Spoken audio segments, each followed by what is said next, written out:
नमस्ते, मैं सैमिन मर्तजवी हूँ, कनाडा में वकील पक्सला लॉ फर्म के वैंकूवर शाखा से। हमारी एक शाखा टोरंटो के योंग स्ट्रीट पर भी है और हमारे फर्म में वकीलों की संख्या भी बढ़ रही है। एक वकील मिस्टर नाथन नामी जल्द ही टोरंटो ऑफिस में शामिल होने वाले हैं, जो टैक्स से संबंधित मुकदमों को संभालेंगे। वे एक जज के क्लर्क भी रह चुके हैं जब कोई व्यक्ति लॉ स्कूल पूरा करता है। उनका इंटर्नशिप का समय जो सबसे अच्छे छात्र होते हैं, सबसे ऊंचे ग्रेड्स के साथ, वे अपनी इंटर्नशिप एक काउंटी ऑफिस में या एक कनाडाई जज के साथ कर सकते हैं। उनके साथ इंटर्नशिप करने का मौका मिलता है और हमें गर्व है कि वे हमारे ऑफिस में शामिल हो रहे हैं। मेरी रोजाना दी जाने वाली सलाहों और ऑफिस में आने वाली कॉल्स के आधार पर उन लोगों की चिंताएं जो कनाडा के अंदर हैं और जिनके पास कनाडा की स्थायी निवास या नागरिकता नहीं है, मैं रोजाना इन मामलों की निगरानी करता हूं और ज्यादातर लोग अलग-अलग राष्ट्रीयताओं से होते हैं।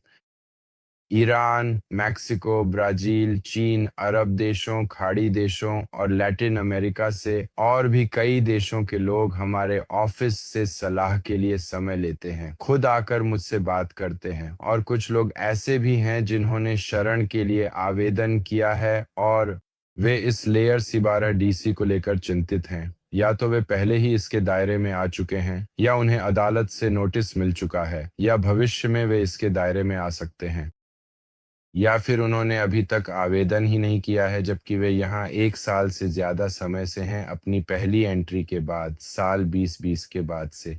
24 जून 2020 के बाद 1 साल से ज्यादा समय बीत चुका है और अब वे आवेदन करना चाहते हैं। ये C12 ने उनके लिए बहुत चिंता पैदा कर दी है। सबसे पहले जिन्होंने आवेदन किया है उनके लिए दो स्थितियां सामने आती हैं। ऐसे लोग हैं जिनके रास्ते में C12 ने एक रुकावट डाल दी है। कुछ लोग ऐसे हैं जिन्हें अदालत से नोटिस मिला है। इमिग्रेशन विभाग ने उनसे तारीखें कंफर्म करने के लिए कहा है ताकि वे कह सकें कि आप योग्य नहीं हैं।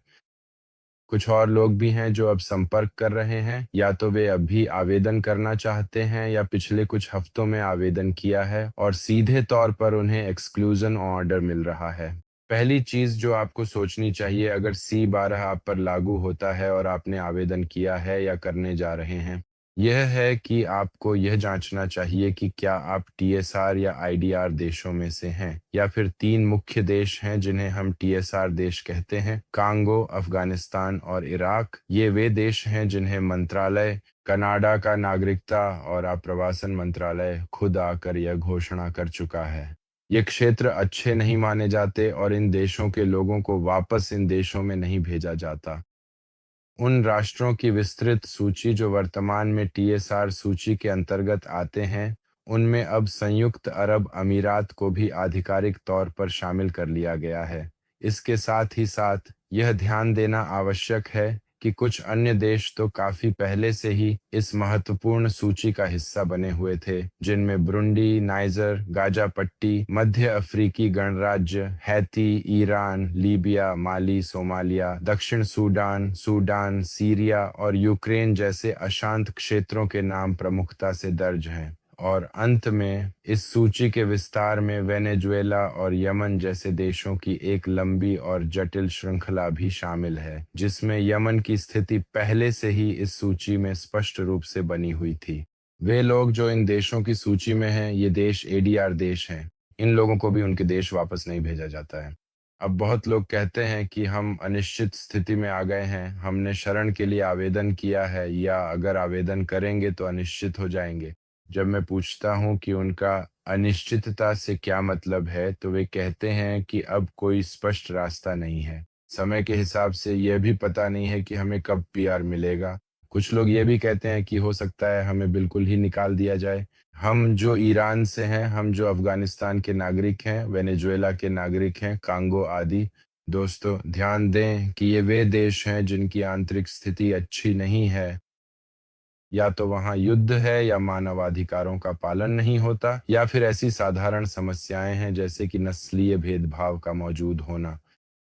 यह कि आप राजनीतिक सोच में स्वतंत्र हों कि आप जिस भी विषय में रुचि रखते हैं उस पर चर्चा करें, बात करें, लिखें। अपने लिए स्वतंत्र रूप से वह राजनीतिक मार्ग और विचारधारा चुनें जिसमें आपकी रुचि है। मजहब की आज़ादी, जैसे कि ईरान जैसे देश में मजहब की आज़ादी नहीं है या किसी खास सामाजिक समूह की सदस्यता, इन एडीआर देशों, टीएसआर देशों में से बहुत से देशों में, उदाहरण के लिए समलैंगिकता को कागज पर कानूनी रूप से स्वीकार कर लिया गया है, लेकिन उनके समाज पारंपरिक हैं और इसे स्वीकार नहीं करते। यहाँ तक कि वे देश जो एडीआर सूची में नहीं है, जैसे कि कोई भारत से शरण के लिए आवेदन करता है या कोई चीन से शरण के लिए आवेदन करता है, कागज पर ये देश, चीन और भारत, कम से कम बुनियादी मानवाधिकारों का पालन करते हैं। उनके कानून पश्चिमी देशों और वैश्विक मानकों के करीब हैं, जैसा कि 2026 में परिभाषित किया गया है। लेकिन फिर भी कोई व्यक्ति जो भारत का नागरिक है, अगर वह समलैंगिक है तो वह वापस नहीं जा सकता। वह अपने शहर के बीचों बीच भारत में इंद्रधनुषी झंडा लहराकर यह नहीं कह सकता कि मुझे गर्व है कि मैं समलैंगिक हूँ। राजनीतिक विचार की स्वतंत्रता, धर्म चुनने की स्वतंत्रता, ये भी वे समस्याएं हैं जो बहुत से देशों में मौजूद नहीं हैं। यह जो वीडियो बनाते हैं कि पीआर, स्थायी निवास ईरानियों पर लागू नहीं होता, या अगर आप तुर्की से हैं तो पीआर आपके लिए नहीं है, ये सब बेकार की बातें हैं। शरण के लिए आवेदन करना, फिंगरप्रिंटिंग के दिन देश से निष्कासन का आदेश सभी के लिए जारी किया जाता है।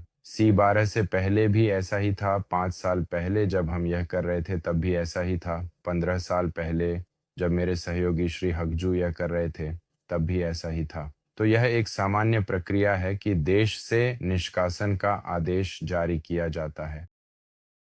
जो लोग टीएसआर या एडीआर देशों से नहीं हैं, उनके लिए तुरंत पीआरए, स्थायी निवास आवेदन शुरू कर दिया जाता है।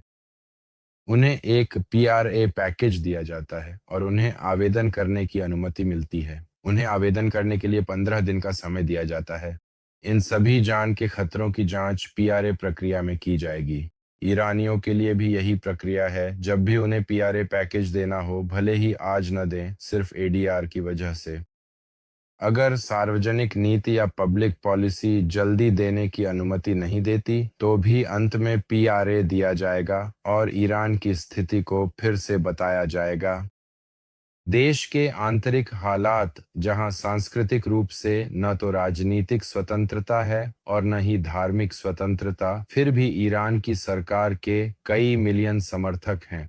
वे परिवार जो श्री सईद जलीली को आखिरी चुनाव में वोट देने आए थे, ये कई मिलियन लोग, क्या कोई उन्हें हवाई जहाज में बैठाकर कहीं और भेज देगा? क्या उन्हें नौआरह परजे में जाकर बसने के लिए भेजा जाएगा या वे ईरान में ही रहेंगे? तो जो कोई इस्लामी शाही सरकार का विरोधी है, जैसे मैं हूँ, जो लोकतांत्रिक गणराज्य की मांग करता है, वह भी ईरान में है, तो इस्लामी गणराज्य के समर्थक भी खुद को सुरक्षित महसूस नहीं करेंगे। इन कुछ मिलियन समर्थकों की वजह से उस एक तरफा सिस्टम का, जिससे मैं व्यक्तिगत रूप से विरोध करता हूँ। सरकार को फ्रांस या अमेरिका की तरह हर 4 साल या 5 साल में बदलना चाहिए, एक जाए और दूसरा आए। धर्म के नजरिए से भी इस्लामी गणराज्य पिछले 1000 सालों में ईरान का इकलौता ऐसा शासन रहा है। इस्लाम को कमजोर किया है, लोगों को अंधविश्वास से दूर किया है, जिससे लोग खुद शोध करें, ज्यादा जागरूक बने और अब धार्मिक कहानियों पर विश्वास न करें। वरना शाहनशाह खामेनेई और खुमैनी से पहले के सभी शाहों के समय में भी यही था। इन सब में मिस्टर पहलवी, और उससे भी पीछे जाएं तो उनके दरबार में हमेशा मौलवी होते थे। उन सबके पास मौलवी थे, वे सभी इस्लाम के समर्थक थे। इस्लाम एक ऐसी चीज रही है जो हमेशा मौजूद रही है और ईरान के लोगों की संस्कृति में रच बस गई है। इसीलिए इस्लामी गणराज्य के बाद की सरकार में भी यह नहीं हो सकता कि कोई यह महसूस करे कि वह आजादी से तेहरान के वन एक चौक के बीचों बीच जाकर पोस्टर हाथ में लेकर विरोध कर सकता है, शिया के फर्रुखपुया या इस्लाम धर्म के खिलाफ। इसलिए धार्मिक सोच, राजनीतिक सोच और धर्म चुनने की आज़ादी ईरान में सरकार बदलने के बाद भी मुमकिन नहीं है। एक महत्वपूर्ण बात जो आपको जाननी चाहिए वह यह है कि यह सभी उन लोगों पर लागू होता है जिनके पास निवास की स्थिति है। वे लोग जो टीएसआर और एडीआर देशों की सूची में हैं, उन्हें प्राथमिकता नहीं मिलेगी, क्योंकि उनकी निष्कासन तुरंत लागू नहीं की जाएगी। लेकिन वे लोग जो इन देशों से नहीं हैं, जैसे कोई जो भारत से है या चीन से है या मैक्सिको से है, उन्हें जल्दी ही पीआरए पैकेज मिल जाएगा। पीआरए के लिए सिर्फ 15 दिन का समय कार्रवाई करनी है। इसलिए हमें यह सुनिश्चित करना चाहिए कि जब भी हमें 15 दिन का समय मिले, हम एक अच्छा केस तैयार करें।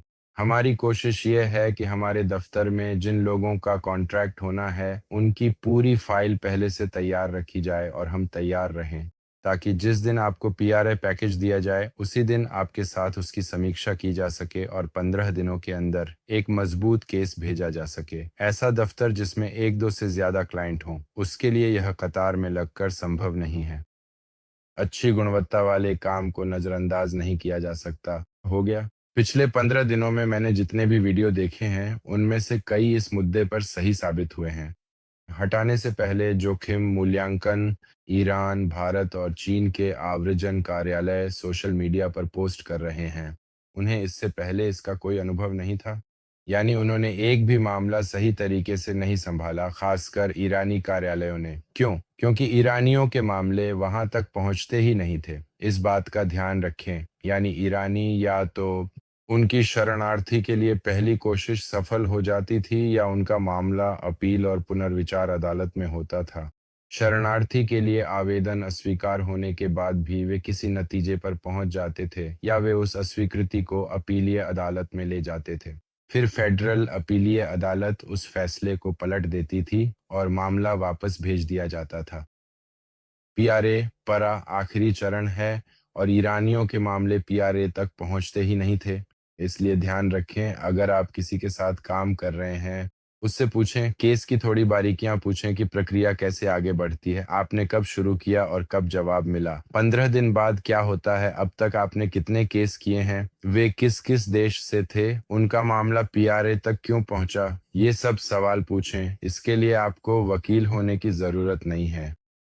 मैं डॉक्टर नहीं हूँ, लेकिन जब कोई आकर किसी मेडिकल मुद्दे पर बेतुकी बातें करता है, तो समझ में आ जाता है कि यह व्यक्ति जानकार है और अपना काम कर रहा है।